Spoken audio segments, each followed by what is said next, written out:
Palabra y vida. Con el padre Manuel Horta, desde Sevilla.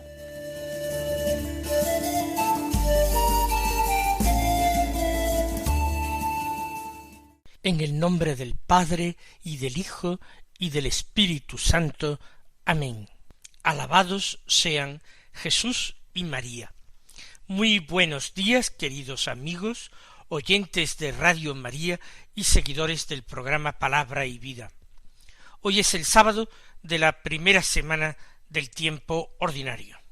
El sábado es el día que nosotros consagramos de manera particular a nuestra Madre, la Santísima Virgen María. Si el domingo es la fiesta semanal, es nuestra Pascua semanal, el sábado es la mejor preparación para ese día de fiesta. Es el día en que, haciendo memoria de nuestra Madre la Santísima Virgen, preparamos el corazón, como ella, para acoger la palabra, para recibir a su Hijo.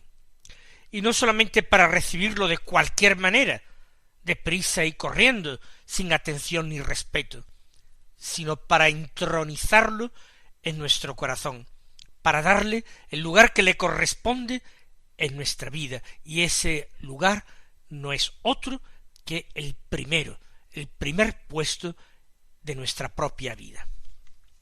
Pues vamos entonces también, como María, a escuchar la palabra de Dios. Vamos a meditarla en nuestro corazón. La proclamamos con el Evangelio de la Misa del segundo capítulo de San Marcos, los versículos 13 al 17, que dicen así: En aquel tiempo Jesús salió de nuevo a la orilla del lago. La gente acudía a él y les enseñaba.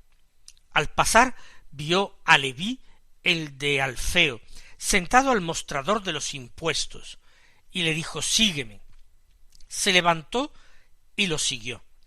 Estando Jesús a la mesa en su casa, de entre los muchos que lo seguían, un grupo de publicanos y pecadores se sentaron con Jesús y sus discípulos.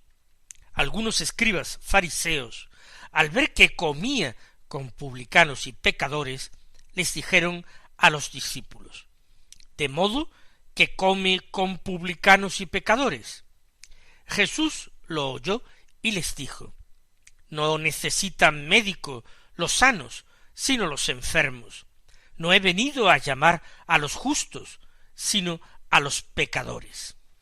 Es un evangelio que no es demasiado extenso el de hoy, pero es también muy hermoso y muy rico, y merece que tratemos de desentrañar cada una de las expresiones y de las palabras que utiliza. Salió de nuevo Jesús a la orilla del lago. Recuerden, estamos en Cafarnaúm, que es una ciudad situada a orillas del lago. La casa de Simón y de Andrés no puede ser definitivamente el sitio de reunión para los discípulos de Jesús. Recuerden lo que narró el evangelista en el evangelio de ayer. Había venido 4 llevando un paralítico en una camilla, y como no podían entrar en la casa, pues subieron a la azotea y apartaron tejas, abrieron un boquete y descolgaron al paralítico en la camilla. Si esa era la casa de Simón, y casi ciertamente lo era, aquello era absolutamente insoportable.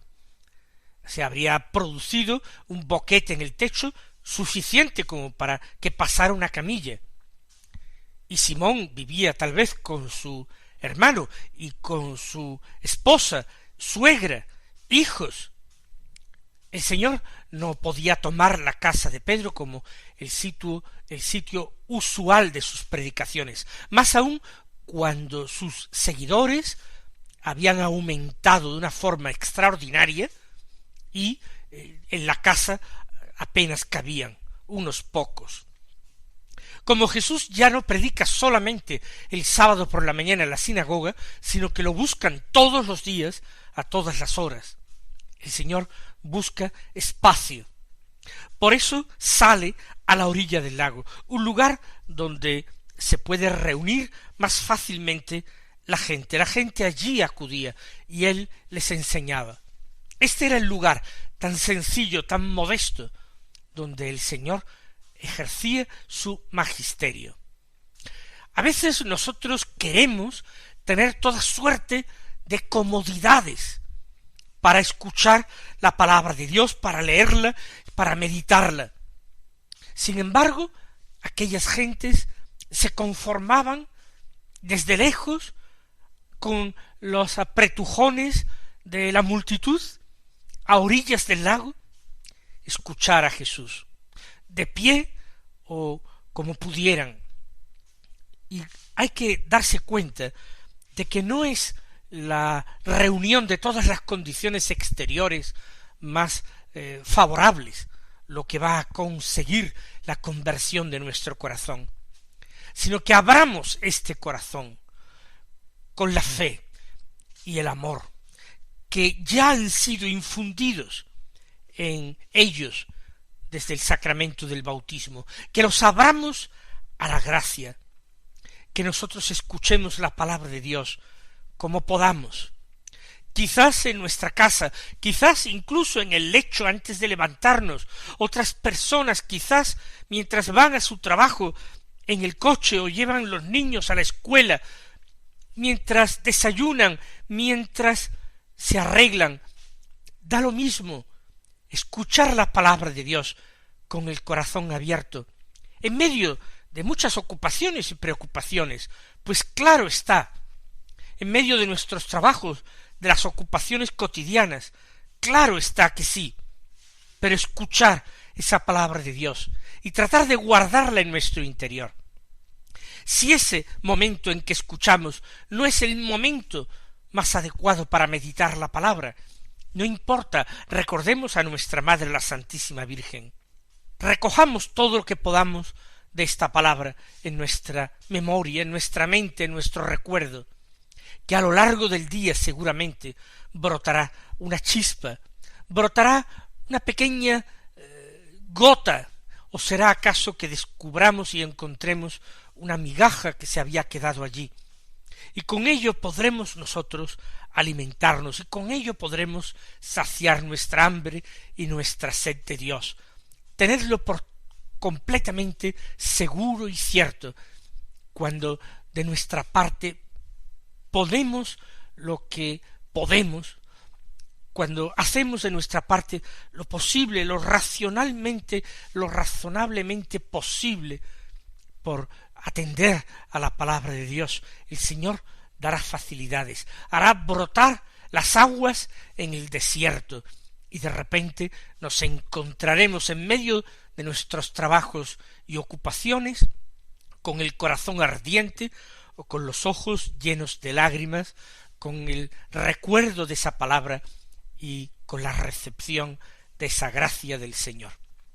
Volvió el Señor y la gente acudía a él y él les enseñaba. Al pasar vio a Leví, el de Alfeo, que estaba al mostrador de los impuestos. No se da en el Evangelio de San Marcos a este personaje su verdadero nombre, el nombre de Mateo. Se le llama Leví, pero se da la indicación, el de Alfeo, es decir, el hijo de Alfeo. No es tampoco demasiado extraordinario. Entre los hebreos era muy normal, muy usual tener más de un nombre. Recordemos cómo el mismo Jacob, que es el padre de las 12 tribus, tenía el nombre de Israel, y como entre los apóstoles hay algunos con más de un nombre.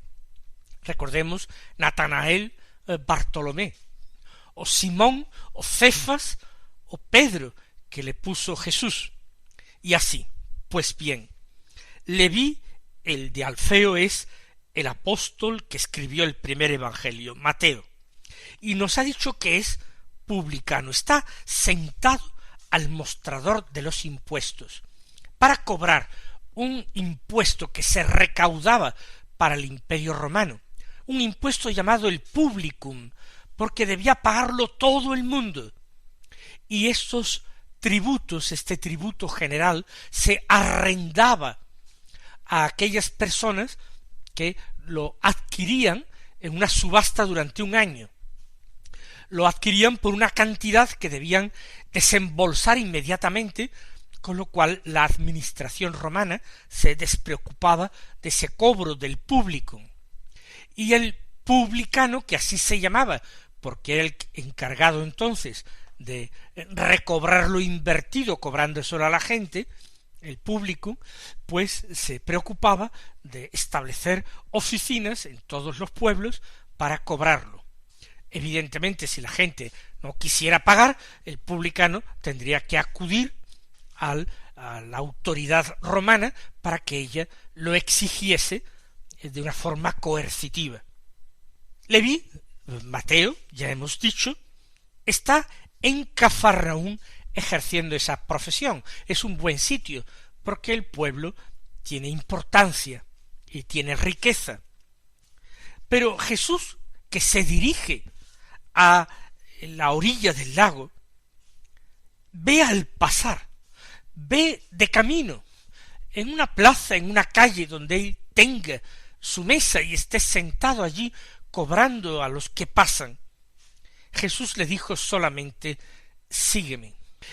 Lo mismo le había dicho a su apóstol Felipe en los días en que se encontraba junto al Jordán. Pero Felipe ya estaba avisado de quién era Jesús. Mateo está sentado en el mostrador. Él se siente un hombre excluido, socialmente, para sus compatriotas al menos. Es un hombre que ejerce una profesión impura, un hombre desprestigiado totalmente, un hombre que no podía entrar en la sinagoga a participar del culto el sábado. Jesús tiene ya fama de ser un hombre de Dios, un gran profeta, quizás el profeta de los últimos tiempos, tal vez el Mesías, y pasa por allí, y el corazón de Leví, yo creo que tiembla de emoción al sentirse cerca del Maestro. Pero ciertamente él no va a tener esa libertad, esa iniciativa, como para levantarse, ir a Jesús, acercarse a él. Por eso es Jesús quien viene a él y le dice: sígueme. Felipe fue a Jesús. Felipe estaba en el entorno de Juan Bautista. Es normal que siguiera a Jesús si había escuchado al Bautista decir que era el Cordero de Dios que quitaba el pecado del mundo. Pero Leví, en un contexto tan diferente, se levantó y lo siguió. Hizo lo que el paralítico de ayer: levántate, toma tu camilla y echa a andar, vete a tu casa y echa a andar. Y él al instante se levantó y tomó su camilla. No creo que fuera mayor prodigio que el paralítico se levantara de la camilla y se fuera a su casa llevándola a cuestas. No creo que fuera mayor prodigio ese que aquel publicano que se encontraba quizás más fuertemente unido a su mesa que el paralítico a su camilla, se levantara para seguirlo dejando todo atrás, dejando atrás la mesa y el dinero y cualquier tipo de murmuración, de comentario de la gente. Y el prodigio no es solamente este, sino que Leví nunca se volvió atrás, nunca dudó, siempre se mantuvo fiel al Señor, perseveró en el seguimiento y se convirtió de esta manera en apóstol enviado, y un día redactaría el primer evangelio y con su palabra y con su pluma atraería las almas de muchos de sus conciudadanos, de muchos hebreos, las atraería a Jesús. Nosotros le vamos a pedir al Señor por su mediación, por la mediación de este santo apóstol, que no nos cansemos nunca, que perseveremos también nosotros en el seguimiento del Señor, que nuestros primeros pasos no sean fruto de la ilusión de un día, sino que vivamos alimentándonos de su palabra y de su cuerpo y su sangre todos los días de nuestra vida.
Inmediatamente nos habla el Evangelio de San Marcos de una comida que se celebra en la casa de Leví.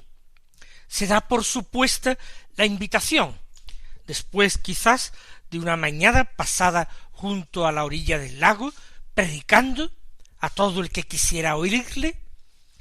Jesús acepta una invitación de Leví a comer en su casa, y ahí lo encontramos en la mesa de Leví sentado, y no están solamente Jesús y Leví, sino que dice que de entre los muchos que los seguían, un grupo de publicanos y pecadores se sentaron con Jesús y sus discípulos. Es normal, Jesús había llevado con él a los discípulos más inmediatos, a los apóstoles, mientras que Leví invitaría también a colegas y amigos. De ahí esos publicanos como Leví y pecadores como Leví, que se sientan a la misma mesa con Jesús y los discípulos. Pero este hecho suscita la admiración y los comentarios de unos personajes, quienes unos escribas fariseos. La inmensa mayoría de los escribas, de los doctores de la ley, eran fariseos. Y al ver que comía con publicanos y pecadores, les dijeron a los discípulos, de modo que come con publicanos y pecadores. No preguntan nada, sino que se admiran, formulan una sospecha, una objeción profunda, porque estos escribas fariseos estaban en el auditorio de Jesús, y quizás de sus palabras no han encontrado nada objetable. Ellos no pueden rebatirle de ninguna manera, porque las palabras de Jesús son palabras llenas de autoridad, de sabiduría profunda, de espíritu, son palabras de Dios, y ellos están asombrados, admirados o confundidos.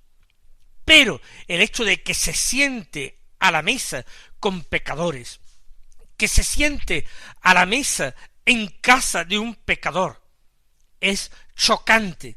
Eso sí, para ellos es reprensible. Aquí sí que hay motivo de crítica, de murmuración, y la dirigen a los discípulos de Jesús más cercanos.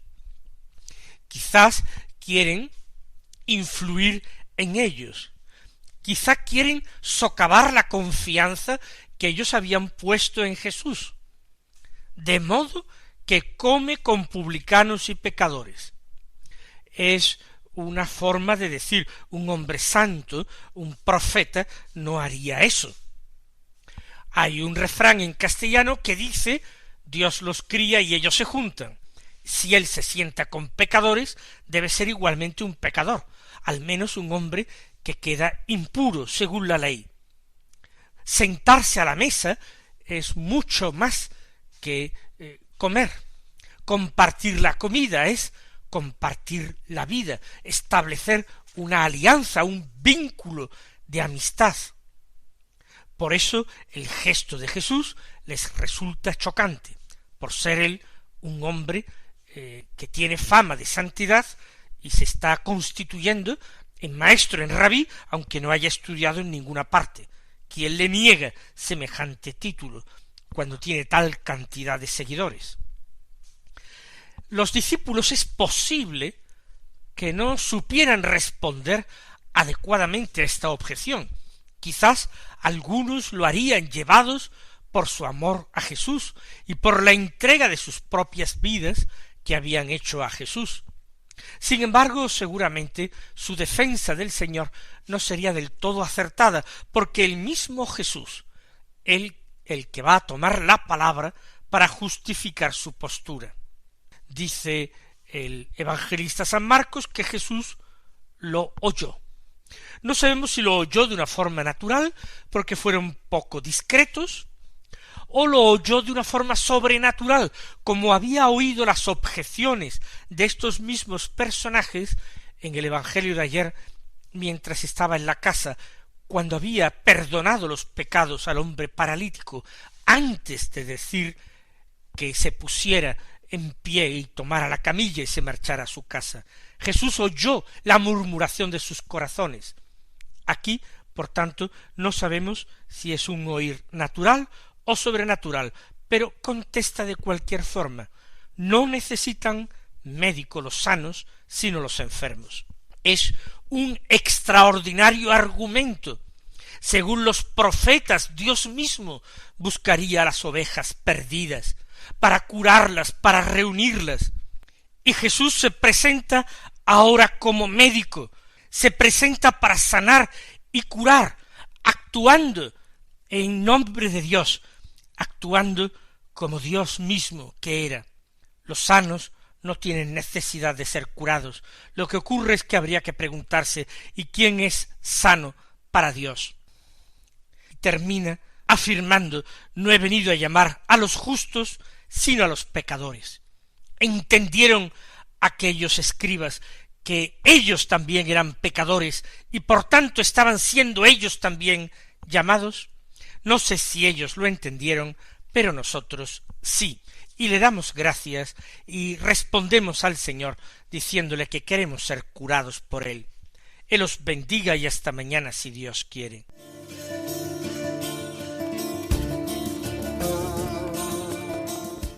Han escuchado en Radio María Palabra y Vida, un programa que dirige el Padre Manuel Horta.